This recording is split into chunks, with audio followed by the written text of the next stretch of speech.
The last thing I wanted to hear was my brother's condescending voice echoing through the marble lobby of Wheeler Industries. But there it was, loud and clear, as I wheeled my carry-on through the glass doors. Well, look who finally decided to grace us with her presence. Justin's designer shoes clicked against the floor as he approached. Done playing translator in Europe? I'm Lana, and after 5 years of building a successful career in international business communications, I was back in Chicago because our father had practically begged me to return. The company was struggling, he'd said. We need all hands on deck, he'd insisted. I was managing multinational accounts, Justin, not playing. I kept my voice level, professional. The lobby security guard pretended not to watch our exchange. Justin straightened his tie, a nervous tic he'd had since we were kids. Right, because that's totally the same as running a Fortune 500 company. Before I could respond, a familiar voice called out, "There's my girl!" Mom rushed forward, wrapping me in a perfume-scented hug. Her smile was genuine, but tight around the edges. "Your father's waiting upstairs. Board meeting in 20 minutes. "I just landed," I protested, but Mom was already steering me toward the elevators. "Time waits for no one, especially not in this building." She shot Justin a pointed look. "Your brother was supposed to have the quarterly reports ready 2 days ago." Justin's face reddened. "I told you, there were complications with the—" "Save it for the meeting," Mom cut him off, surprising me. She'd always been Justin's biggest defender. The elevator ride was tense. Justin jabbed at his phone while Mom fussed with my wrinkled blazer. 22 floors of awkward silence. Dad's corner office hadn't changed. Same mahogany desk, same Chicago skyline view. He stood when we entered, arms open. There she is.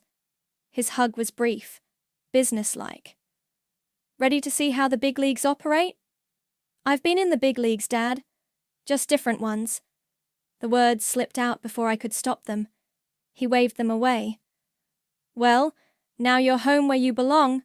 Justin will show you the ropes." My brother smirked.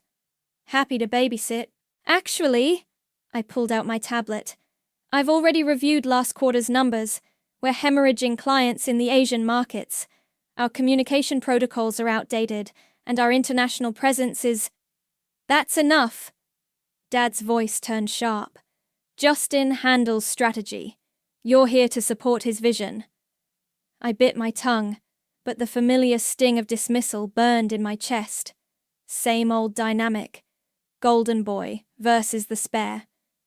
"Meeting time," Mum announced, ever the peacekeeper. As we filed toward the conference room, I hung back to check a text from my friend Veronica. That's when I heard it. Justin's voice, harsh and low, coming from the supply closet. "Everything's proceeding as planned. Yes, I understand the timeline. The old man doesn't suspect a thing." I pressed against the wall, heart pounding. "The transfer will happen next week." "No, my sister won't be a problem. She's just here to make Daddy happy. Trust me, by this time next month, Wheeler Industries will be ours." The door handle clicked. I hurried toward the conference room, mind racing. What transfer? Who was ours? Inside, board members were already seated. Justin slipped in moments later, all polished smiles and confident swagger. "Now that we're all here," Dad began, "I'd like to address the company's current challenges. Justin, the floor is yours." My brother stood, straightening his tie again. "Thank you, Father. Despite some temporary setbacks, I'm confident our new direction will restore Wheeler Industries to its former glory." I watched him closely, noting the slight tremor in his hands as he clicked through his presentation. 5 years ago, I would have dismissed it as normal presentation jitters. But now, combined with that phone call— "Lana!" Dad's voice snapped me back. "Something to add?" I met Justin's warning glare and made a decision. "Actually, yes, I have some thoughts on our international strategy." "We've already established—" Justin started. Let her speak, Mom interrupted, surprising everyone. I stood, tablet in hand. Our biggest problem isn't just losing clients, it's failing to understand why we're losing them. We're operating like it's still 1995, while our competitors are living in 2023. The board members leaned forward. Justin's face darkened.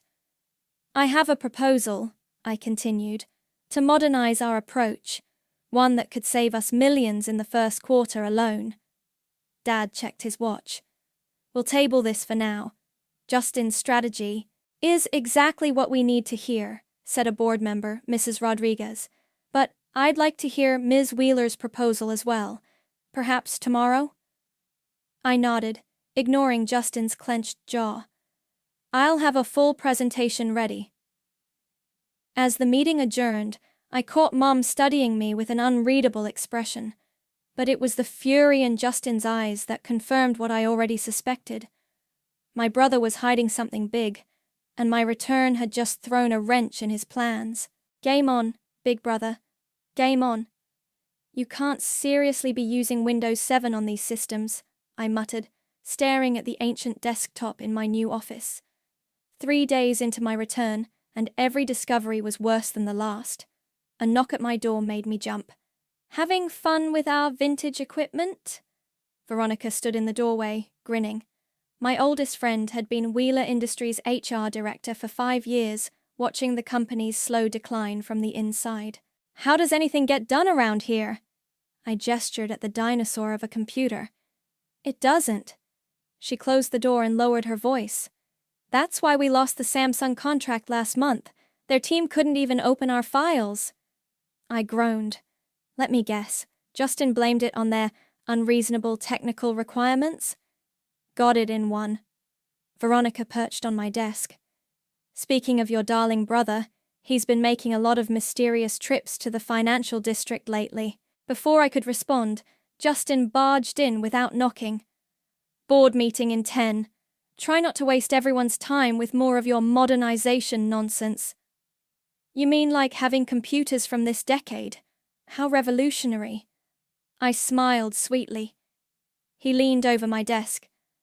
Listen carefully, little sister. I've spent years building relationships with these people. You can't just waltz in with your European ideas and... Is there a problem here? Mom appeared in the doorway, making Justin straighten up quickly. Just catching up, he said smoothly.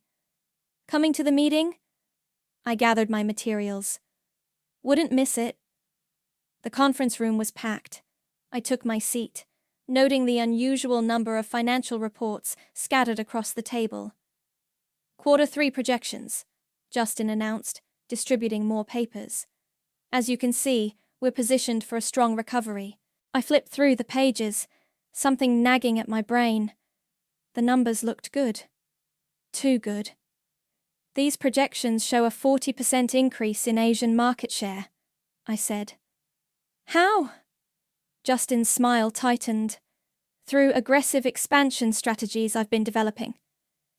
Without updating our communication systems? I pressed. Without addressing the compatibility issues that lost us Samsung? Perhaps we should focus on the domestic market first, Dad interrupted, but Mrs. Rodriguez shook her head. No, these are valid questions. Justin, please explain the technical infrastructure supporting these projections. My brother launched into a jargon-filled explanation that made several board members' eyes glaze over. I pulled up last quarter's reports on my tablet, comparing numbers. This can't be right, I muttered. Something to share? Justin snapped. I looked up. These figures don't match our Q2 reports. The baseline numbers are completely different. The room went quiet. Justin's face flushed. There was a revision. I wasn't notified of any revisions, our CFO spoke up. When was this done? I have the documentation in my office, Justin said quickly. I'll bring it this afternoon. Now, Dad ordered, his voice stern. Go get it now. Justin practically ran from the room. I used the opportunity to address the board. While we wait, I'd like to present my modernization proposal. The initial investment is significant, but the ROI— We don't have the budget, Justin announced, returning empty-handed. The documentation isn't where I thought, but I can assure you. Show me the books, I demanded. All of them. You don't have the authority. Actually, Mom spoke up.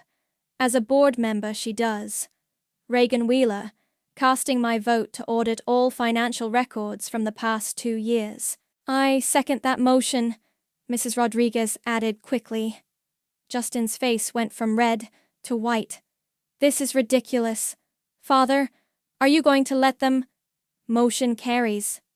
Dad cut him off, looking troubled. Full audit, starting tomorrow. The meeting dissolved into chaos. I slipped out, heading straight for the accounting department. Something was very wrong with those numbers, and I needed to find out what before Justin could cover his tracks. Hey! Veronica caught up with me at the elevator. That was intense. Need help? Actually, yes. I lowered my voice. Can you get me access to the backup servers? The ones Justin doesn't know about? She smiled. Already done. Check your email. Login credentials should be there. But Lana— Her expression turned serious. Be careful. I've seen some weird transfers lately. Big ones. Back in my office, I logged into the server and started digging. 3 hours later, I found it, a pattern of suspicious transactions, all leading to an account at— Working late? I slammed my laptop shut. Justin stood in my doorway, his casual pose betrayed by white-knuckled fists. Just getting up to speed, I said calmly, heart racing. Lots to learn. Indeed. He stepped closer. Word of advice? Sometimes learning too much can be dangerous. He left before I could respond, but his message was clear. I pulled out my phone and texted Veronica. Need to talk. Not here. Bring every financial record you can find. The game had changed. This wasn't just about proving myself anymore. This was about saving our company. And if I was right about those transactions, Justin was doing a lot more than cooking the books. $6 million! Veronica's brother Damon whistled low, studying the spreadsheets spread across his kitchen table. That's not creative accounting. That's straight-up embezzlement. We'd gathered at his downtown apartment, away from prying eyes at Wheeler Industries. Veronica paced behind us, coffee cup in hand. The money's being funneled through shell companies, I explained, pointing to the transaction patterns. But I can't trace where it ends up. That's because you're not looking in the right place. Veronica stopped pacing. Remember those mysterious trips to the financial district I mentioned? Justin's been spotted at Apex Innovations. Our biggest competitor? I sat up straighter. Are you sure? My friend Scarlett works there. She's seen him meeting with their CEO at least 3 times this month. Damon, who specialized in corporate law, was already typing on his laptop. Apex's stock has jumped 30% in the last quarter, while Wheeler's tanked. That's not a coincidence. He's bankrupting us to help them, I said, the reality hitting hard. My own brother is destroying our family's company. We need proof, Damon replied. Concrete evidence that links Justin to both the missing money and Apex. My phone buzzed. A text from Mum. Where are you? Your father's asking questions about the audit. I have to get back, I said, gathering the papers. Dad's already suspicious. Wait. Damon grabbed a business card. My client's having a charity gala tomorrow night. Apex's executives will be there. He slid the invitation across the table. Want to do some reconnaissance? The next evening found me in a black cocktail dress, navigating through Chicago's elite at the Drake Hotel. Veronica had insisted on coming as backup. Target at 2:00, she murmured, nodding toward a group of executives. That's Marcus Phillips, Apex's CEO. I recognized him from their website, tall, silver-haired, radiating authority. But it was the younger woman beside him who caught my attention. Scarlett, Veronica waved, pulling me toward them. What a surprise. The redhead turned, her face lighting up. Veronica, and this must be Lana. I've heard so much about you. All good things, I hope. I shook her hand, noting her Apex employee badge partially hidden under her blazer. Of course, though your brother speaks quite differently about you. I froze. You know Justin? Oh yes, he's been… She stopped abruptly as Marcus shot her a warning look. Scarlett, perhaps you should check on the donation tallies, he said smoothly. She hurried away, leaving an awkward silence. Mr. Phillips, I smiled, channeling my best networking skills. I've been admiring Apex's recent growth. Very impressive. Thank you. He studied me carefully. Though I hear Wheeler Industries is struggling. Nothing we can't handle. In fact, we're implementing some exciting changes. His smile turned predatory. Are you? How interesting. Your brother seemed to think… He caught himself. Well, perhaps I've said too much. Before I could press further, my phone buzzed. A text from Damon. Get out now. Justin just arrived. If you'll excuse me, I said quickly, but it was too late. Lana, Justin's voice carried across the ballroom. What are you doing here? He strode over, face darkening as he saw who I was talking to. Marcus nodded slightly to him, a gesture that spoke volumes. Networking, I said brightly. Just like you. Justin grabbed my arm, pulling me aside. You need to leave. Now. Why? Afraid I'll learn something I shouldn't? His grip tightened. This is your last warning, sister. Back off. Everything okay here?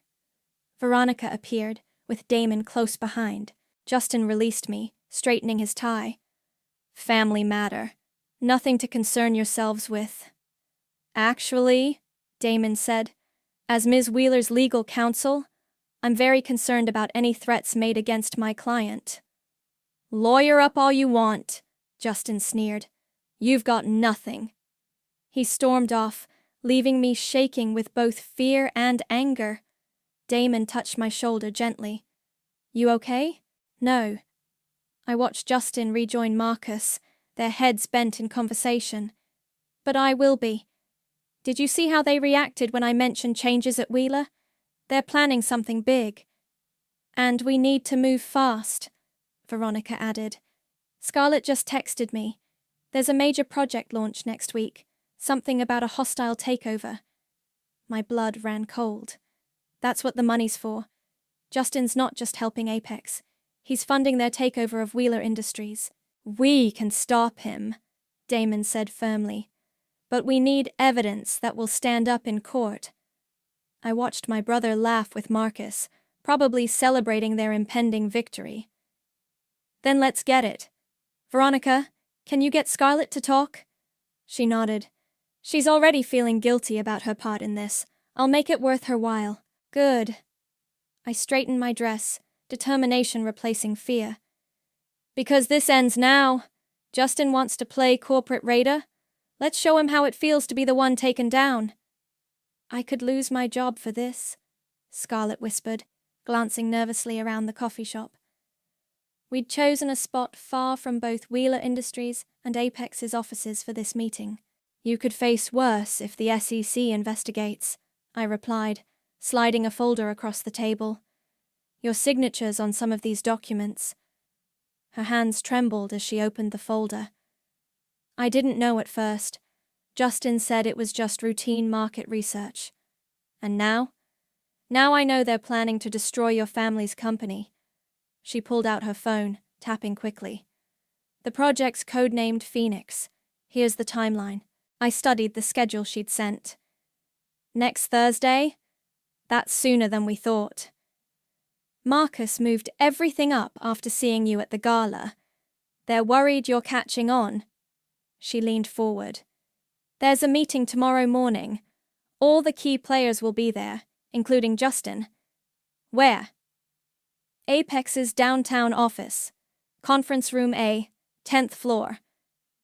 She wrote something on a napkin. "That's the security code for the elevator. I can get you in, but you'll have to figure out the rest." My phone buzzed. Damon calling.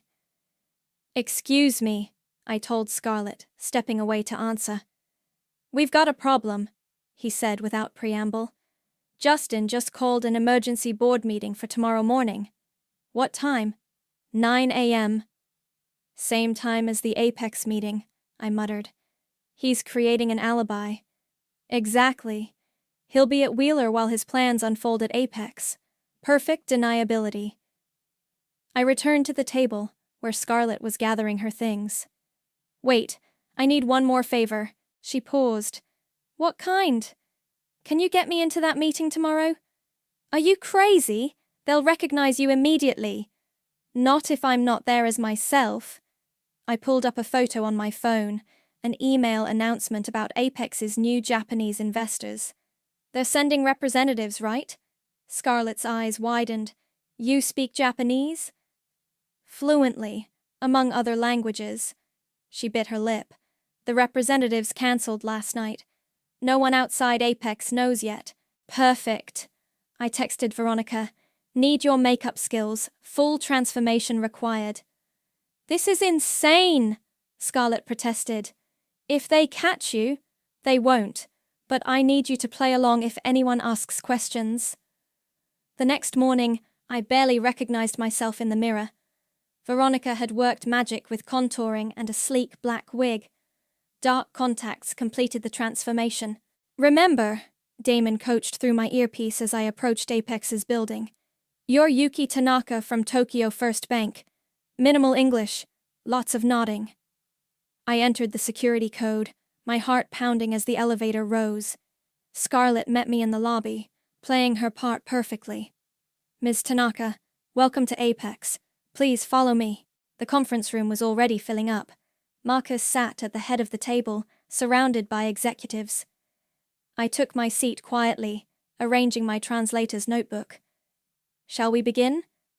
Marcus stood. "As you know, Project Phoenix enters its final phase next week. Our inside man has confirmed that Wheeler Industries board remains unaware of the situation." My fingers tightened around my pen as he pulled up a presentation. "The shell companies are in place.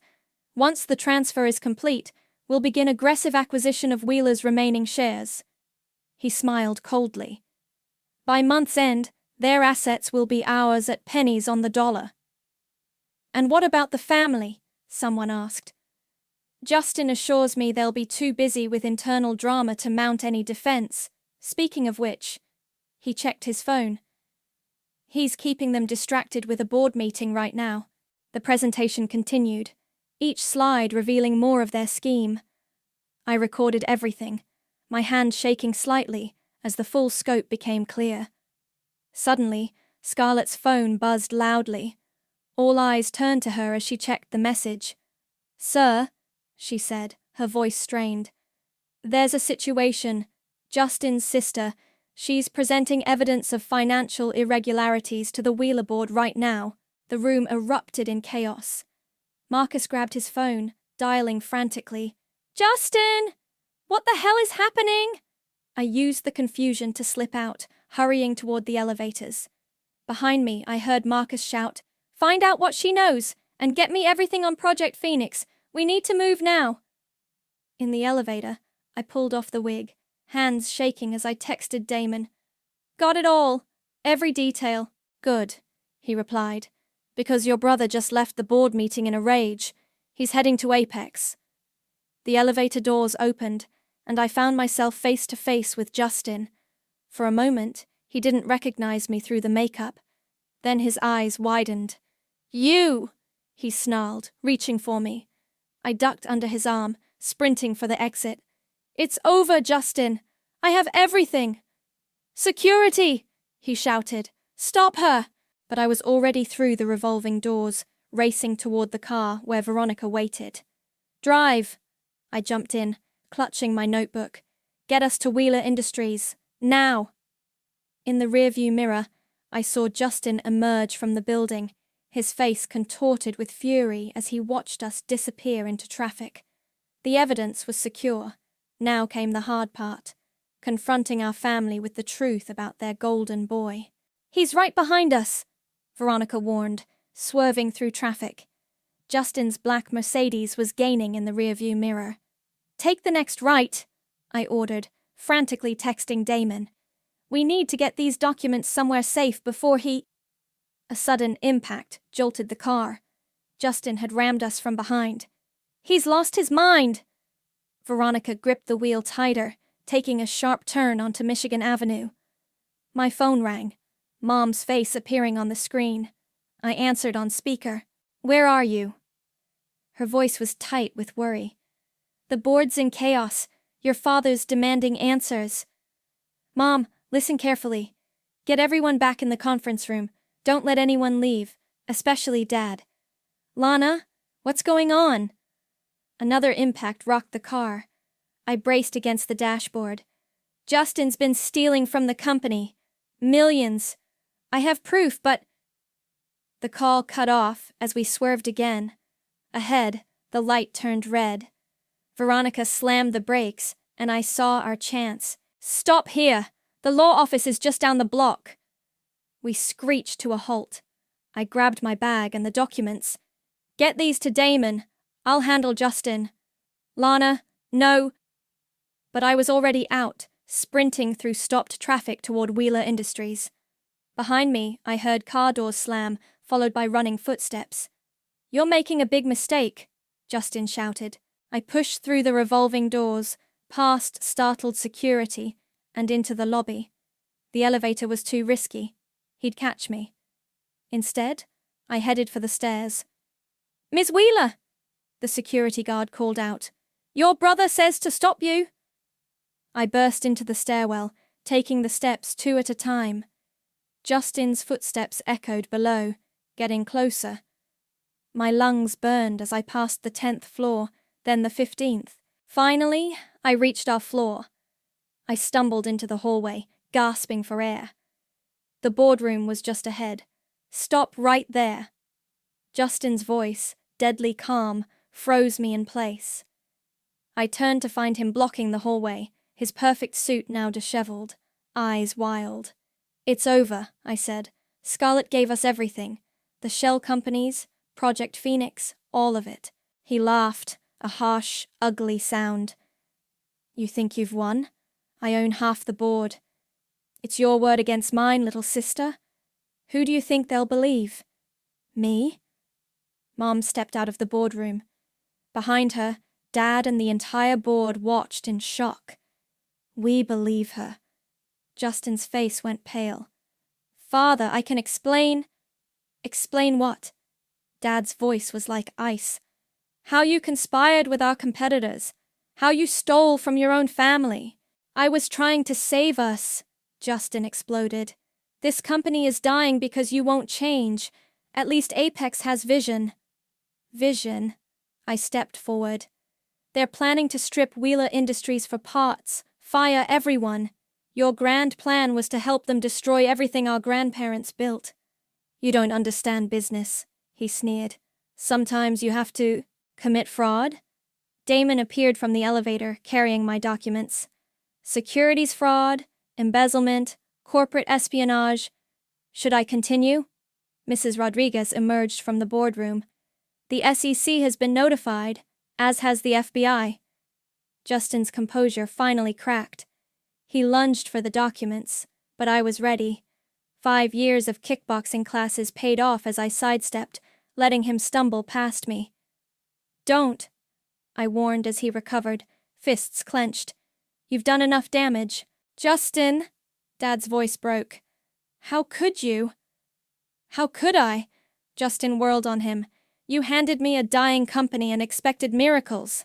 At least this way we'd get something out of the collapse." "We?" Mom stepped forward. "Or just you? How much were they paying you to betray us?" Before he could answer, the elevator dinged. 2 FBI agents stepped out, followed by Marcus in handcuffs. "Justin Wheeler?" One agent approached. "We need you to come with us." Everything happened quickly after that. As the agents led Justin away, I heard him shout, "You'll regret this, Lana. The company will fail without me." Dad sank into a chair, looking suddenly old. Mom gripped his shoulder, her face tight with grief. Not without her, Mrs. Rodriguez said firmly. Lana's modernization plan is exactly what we need. If she's willing to take charge of the transition, all eyes turned to me. 5 years ago, I'd left because no one would listen. Now they were finally ready to hear what I had to say.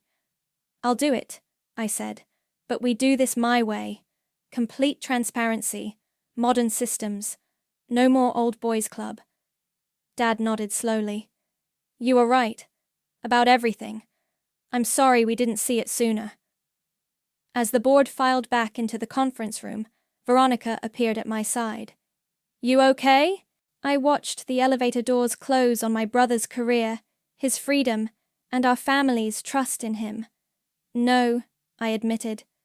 But we will be. Ready to save the company?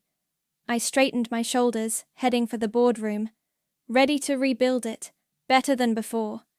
The press is having a field day, Veronica announced, dropping a stack of newspapers on my new desk, Justin's old office. Wall Street Journal, Financial Times, they're all running with the story. I glanced at the headlines. Wheeler Industries, heir arrested in corporate scandal, and family drama leads to major fraud bust. At least they're spelling our names right, I muttered, turning back to my computer. The company's first board meeting under my leadership was in an hour, and I needed everything perfect. My phone buzzed. A text from Mum. Visiting Justin today. He's asking to see you. Not happening, I typed back. He's still your brother. He's also a criminal who tried to destroy our company. A knock interrupted my response. Dad stood in the doorway, looking uncomfortable in casual clothes instead of his usual suit. He'd stepped down as CEO last week, though he remained on the board. The office looks different, he said, eyeing the modern furniture and new tech setup that had replaced Justin's mahogany and leather. That's the point. I gestured to a chair. What brings you here? He sat heavily. Your mother wants us all to have dinner tonight, as a family. Seriously? Justin's in jail, the company's barely surviving, and she wants to play happy families? She's trying to hold us together. He rubbed his face tiredly.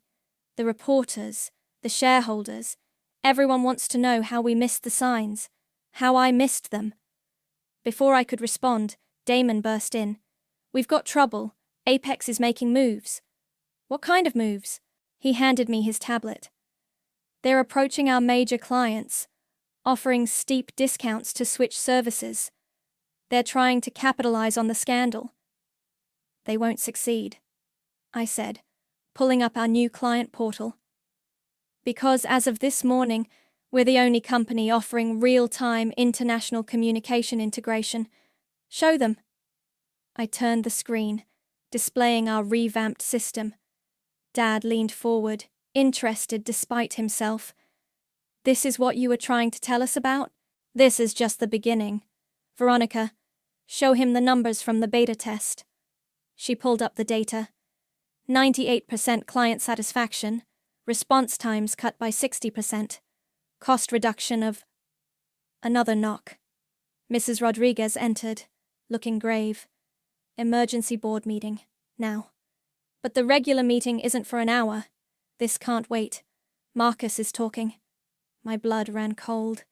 The Apex CEO had struck a deal with prosecutors, testimony for leniency. The boardroom was tense when we arrived. Several members were huddled around phones, whispering urgently. What's he saying? I demanded. Everything, Mrs. Rodriguez replied. The whole scheme.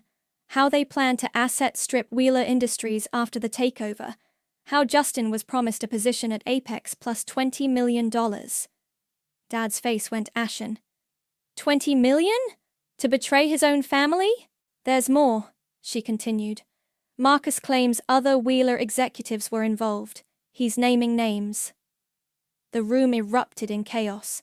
Board members started shouting, pointing fingers, making accusations. Enough! I slammed my hand on the table. This stops now. Anyone involved in Justin's scheme has 1 hour to come forward voluntarily. After that, the FBI gets everything we have. And believe me, we have it all. You're bluffing, someone called out. I connected my laptop to the projector. Am I? Scarlett gave us complete access to Apex's servers. Every email, every transfer, every meeting. I started scrolling through files. Should I read them aloud? 2 board members stood up immediately. We'll cooperate, one said shakily. Smart choice. Damon will take your statements. I turned to the others. Anyone else? Silence. Good. Now, let's talk about saving this company. I launched into my presentation, showing how our new systems would revolutionize international business communication. As I spoke, I watched the fear in the room gradually transform into something else. Hope. This is ambitious, Mrs. Rodriguez said when I finished. But it could work. All in favor. Every hand went up, even Dad's. After the meeting, he lingered behind. I should have listened to you years ago. Yes, you should have. Your brother. He hesitated. He always seemed so sure, so confident. I thought that meant he knew what he was doing. Confidence isn't the same as competence, I said, gathering my things. Are you coming to Mum's dinner? He nodded. We need to stick together now. The press, the shareholders, they're all watching to see if we fall apart. Then, let's show them how Wheeler Industries handles a crisis. I headed for the door, then paused. Dad? Justin wasn't the only one who seemed sure of himself. I know what I'm doing too. I just show it differently. He smiled slightly. I'm starting to see that. As we left the office, I caught my reflection in the window. No longer the overlooked younger sister, but a leader emerging from crisis. Justin had tried to destroy our company for personal gain. I would save it by being exactly what he never was. Honest, innovative, and true to our family's real legacy. The prison visiting room was colder than I expected. Justin sat across from me in his orange jumpsuit, the past month having stripped away his polished executive veneer. Finally decided to visit your big brother? His smile didn't reach his eyes. Cut the act, I said. The prosecutors offered you a deal. Take it. He leaned forward. Or what? Or I release everything. Not just the business fraud, everything. Remember that investor you pushed out in 2019? The one who mysteriously backed out after his daughter's accident? His face darkened. You're bluffing. I pulled out my phone, showing him the files. Amazing what people tell me when they realize you're going down. Everyone you've hurt, everyone you've threatened, they're all talking now. You'd destroy our family's reputation just to punish me? You did that already. I'm here to contain the damage. A guard approached. Time's up. I stood, gathering my coat. The deal expires at midnight. Make the right choice for once. Wait. His voice cracked slightly. Is Dad still asking about me? Every day, I met his eyes. That's why you need to take the deal. Give them Apex. Give them everything. Let us start rebuilding. Back at Wheeler Industries, I found the office in chaos. Veronica met me at the elevator. The board's waiting, she said, hurrying beside me. Apex's lawyers made contact. They want to negotiate? They want to merge. Their stock's tanking since the scandal broke. They're desperate. I pushed open the boardroom doors to find Dad already there, looking more animated than I'd seen him in weeks. It's a good offer, he said as I sat down. We'd maintain controlling interest, and their Asian market share would... No. I cut him off. Lana, be reasonable. This could solve all our problems. Our problems started because we took shortcuts. I turned to address the whole board. Apex tried to destroy us. Now they want to save themselves by latching onto our recovery. I say let them sink. Mrs. Rodriguez nodded slowly. Our new systems are already attracting attention. The Samsung contract is just the beginning, I finished. We don't need Apex. We need to be better than Apex. The debate raged for hours. Finally, the vote came down. Merger rejected. As the board filed out, my phone buzzed. A text from Damon. Justin took the deal. I showed Dad the message. He sank into his chair, relief and sadness warring on his face. It's really over then. Almost. There's one more thing we need to do. I took a deep breath. We need to tell the whole story. Publicly. What? Why? Because if we don't, someone else will. Probably Apex trying to make themselves look better. Before he could respond, Mom burst in. Albert, your heart. Dad was clutching his chest, face grey. I hit the emergency button as he slumped forward. Everything blurred into chaos. Paramedics rushing in. The ride to the hospital. Hours in the waiting room while doctors worked. Stress-induced cardiac event. The doctor finally explained. He's stable, but he needs rest. No work. No stress. Mom turned to me, tears in her eyes. This is what business does to families. Maybe we should sell after all. No. I stood up. Dad spent his life building Wheeler Industries. Justin tried to destroy it. I won't let either of their sacrifices be for nothing. Then what do you suggest? I pulled out my laptop. We tell our story, the whole truth. Show everyone how we're fixing what's broken in the company and our family. For the next few hours, I drafted the press release while Mom sat with Dad. When she returned, I showed her what I'd written. It's very honest, she said, reading. About Justin, about our mistakes, about everything. That's the point. No more secrets, no more pretending. She touched my hand. When did you get so wise? When I stopped trying to be what everyone expected and started being what the company needed. My phone buzzed again. Veronica, turn on CNBC now! I grabbed the remote in Dad's hospital room. The breaking news banner made us all freeze. Apex Innovations, CEO indicted, Wheeler Industries vindicated. The reporter continued. In a stunning development, Marcus Phillips and several Apex executives have been indicted on multiple fraud charges. Sources say Justin Wheeler's testimony was instrumental. Mum started crying. Dad, still groggy, managed a small smile. He did the right thing, I said softly. Finally. What happens now?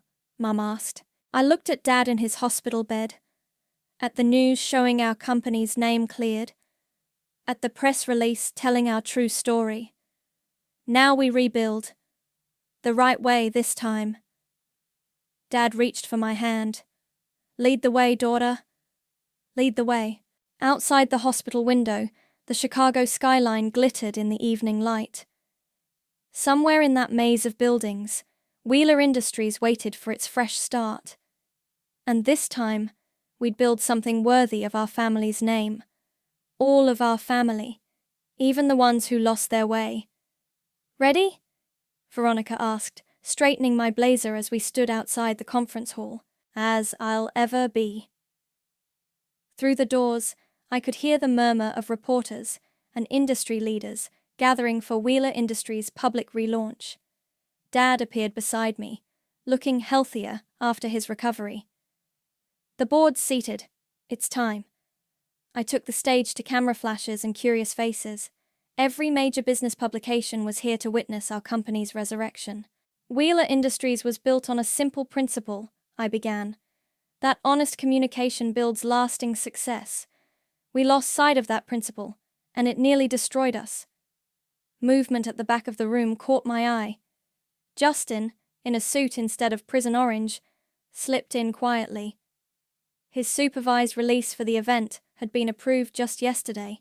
But crisis taught us something valuable, I continued. Real strength isn't in maintaining a perfect image. It's in acknowledging our failures and learning from them. I launched the presentation, showcasing our new global communication platform. The audience leaned forward as real-time translations appeared across multiple screens, connecting offices from Tokyo to São Paulo. "This is the future of international business," I explained. "No more barriers, no more outdated systems, no more shortcuts."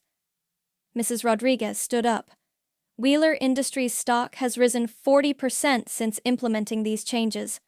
Client retention is at an all-time high." Questions flew from the audience. I handled each one, noting Justin's expression growing more thoughtful with each answer. "And what about the family dynamic?" a reporter asked. "How do you handle working with your father after everything that happened?" Dad stepped forward to the microphone. "By remembering what matters most. I spent years looking for a worthy successor, not realizing she was right in front of me. Lana didn't just save our company, she made it better." Tears pricked my eyes, but I kept my voice steady. "We're not perfect. We're still healing, but we're doing it together, honestly and openly." After the presentation, Justin approached as reporters packed up their gear. "That was impressive," he said quietly. "The translation matrix, the integration systems, it's what we should have done years ago. Better late than never." He nodded toward the screens still displaying our global network. "You know, in prison, I had a lot of time to think about why I did what I did. And I was scared. The company was struggling, and I thought power meant never showing weakness." He met my eyes. "You proved me wrong. Showing our vulnerability made us stronger." "Justin," I started, but he held up a hand. "I'm not asking for forgiveness. I don't deserve it yet, but I want to make things right." "How?" He pulled out a folder. "My personal assets. What's left after restitution. I want to donate them to fund scholarships for international business students. In your name." I stared at him. "Why?" "Because you saw what I didn't, that the future of business is about breaking down walls, not building them higher." Before I could respond, Mom appeared. "The board's waiting. They want to discuss expansion plans." Justin stepped back. "Go. Lead them better than I did." In the boardroom, faces both old and new looked to me expectantly.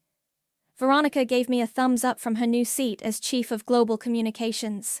"The press response is overwhelming," Mrs. Rodriguez reported. 3 major corporations want to adopt our communication platform." "Let them," I said. "But we do this carefully, ethically. No cutting corners." Dad smiled from his advisory seat. "The Wheeler way, the right way." "Speaking of which," Damon interjected, "Apex's assets are up for auction. Their Asian market share could be ours." I thought of Justin's words about breaking down walls. "No, we're not taking over anyone. We're going to build something new, something that helps other companies grow alongside us." "A rising tide lifts all boats," Dad mused. "Exactly." I pulled up our global map. "We're not just selling communication systems. We're building bridges between companies, countries, people." "That's gonna take time," someone cautioned. "Then we take the time." I looked around the room, at the faces that had supported me, doubted me, and finally trusted me. We do it right, or we don't do it at all. As the meeting concluded, I paused by the window overlooking the city. My reflection showed someone different from the uncertain woman who'd returned home months ago. Someone stronger, wiser, but also more compassionate. Mom joined me. "Proud of you, sweetheart." "Think we'll be okay?" She squeezed my hand. "We already are. You know why? Because you didn't just fix the company, you fixed our family. Even Justin." Through the glass, I watched my brother being escorted to his waiting transport. He turned, caught my eye, and nodded once. Not forgiveness, not yet, but understanding, recognition, respect. I nodded back, then turned to face my future. Wheeler Industries hadn't just survived, it had transformed. And so had I. "Ready for what's next?" Veronica asked, tablet in hand. I smiled, heading for my office. "Always. Let's build something amazing."